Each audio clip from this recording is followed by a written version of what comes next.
آج ایک کسائی کی دکان پر بیٹھا تھا کہ ایک صاحب سفید پوش، چہرے پر داڑھی، سر پر ٹوپی، آنکھوں پر اینک لگائے دکان میں داخل ہوئے۔ دکان پر کافی بھیڑ تھی، لوگوں کی آوازوں سے دکان گونج رہی تھی۔ بھائی 1 کلو گوشت دینا، بھائی 3 کلو گوشت دینا۔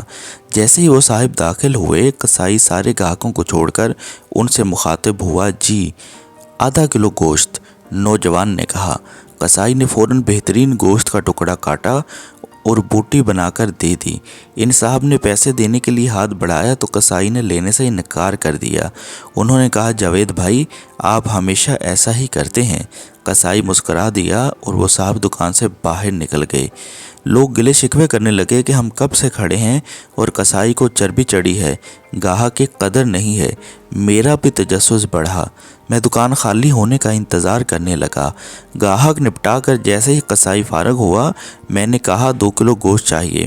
پھر میں نے پوچھا، ابھی جو صاحب آپ کی دکان سے گوشت لے کر گئے ہیں، آپ کے کوئی قریبی رشتہ دار لگتے ہیں؟ سارے گاہک چھوڑ کر آپ نے ان کو گوشت دیا؟ وہ بولا، جی نہیں۔ میں تعجب میں پڑ گیا اور پوچھا، تو پھر؟ کسائی بولا، وہ میری مسجد کے امام صاحب ہیں، جو میری آخرت بنانے کے فکر میں رہتے ہیں اور میرے بچوں کو قرآن اور حدیث کا درس دیتے ہیں۔ دنیا میں اچھے سلوک کے مستحق تو ہیں نا؟ میں نے کہا، اچھا، مگر تم نے ان سے پیسے کیوں نہیں لیے؟ کسائی پھر مسکرایا اور بولا، کیا تمہیں نہیں پتا مسجدوں کے اماموں کو کیا دیا جاتا ہے؟ اتنے تو صاحب آپ کے بچے مہینے میں پاکٹ منی لے لیتے ہوں گے۔ میں سوچنے لگا، واقعی بات تو ٹھیک ہے۔ کسائی پھر بولا، صاحب یہ ہماری قوم کا سرمایہ ہے، ان کو بچانا ہماری ذمہ داری ہے۔ بازار کے تمام دکان والوں نے یہ متفقہ فیصلہ کیا ہے کہ مولانا صاحب سے کوئی پیسہ نہیں لیں گے۔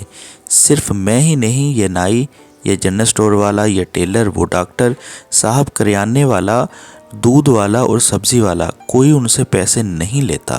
اتنا تو ہم کر ہی سکتے ہیں نا؟ اور پھر مسکرا کر کہا، صاحب ½ کلو گوشت کے بدلے جنت زیادہ منافع کا سودا ہے، یہ لیجیے آپ کا گوشت۔ میں نے پیسے کسائی کی طرف بڑھائے اور کہا، پر بھائی میں تو جاب کرتا ہوں، کاش میں بھی آپ لوگوں کی طرح ان مولوی صاحب کی کوئی مدد کر سکتا۔ کسائی نے کہا، بہت آسان ہے، سامنے گلی میں مولانا نے سائیکل بننے کے لیے دی ہے، آپ دکان والے کو چپکے سے بل ادا کر دیجئے اور اس سے کہہ دیجئے کہ مولانا سے پیسے نہ لے۔ میں مسکرایا اور دکان سے نکل آیا۔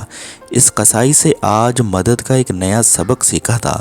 یاد رہے دوستو، ان مولویوں میں بھی ہماری طرح کچھ برائیاں ہوں گی، یہ بھی ہماری طرح کے انسان ہی ہیں، لیکن یہ اس پرعشوب دور میں ہمارے دین کے ورثہ کے مکمل محافظ ہیں۔ جیسے 1400 سال پہلے ہمارے آقا صلی اللہ علیہ وآلہ وسلم نے یہ امانت اس امت کے علماء کو دی تھی، بنی اسرائیل کے علماء کی طرح انہوں نے دین کا سودا نہیں کیا۔ آئیے ہم بھی دین کے ان خادموں کی اسی طرح مدد کریں جیسے کسائی نے سکھایا۔ اپنے ارد گرد ایسے سفید پوش لوگوں کا خیال رکھیں جو کسی کے سامنے ہاتھ نہیں پھیلاتے۔ تو ناظرین کرام، امید کرتا ہوں آپ کو یہ ویڈیو ضرور پسند آئی ہوگی اور آپ اسے اپنے دوستوں کے ساتھ بھی ضرور شیئر کریں گے۔ اللہ پاک میرا اور آپ سب کا حامی و ناصر ہو۔ اللہ حافظ۔